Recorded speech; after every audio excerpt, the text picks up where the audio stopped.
இன்னைக்கு என்ன சமையல் பார்க்கலாம் வாங்க.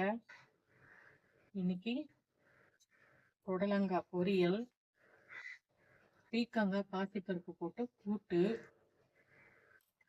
சுரக்காய் அவியல், அப்புறம் கோவக்காய் ஃப்ரை. இது கூட பீக்கங்காய் தோல் துவையல், அப்புறம் இதுக்கு கொஞ்சமா சுட சுட சோறு. சோறுக்கு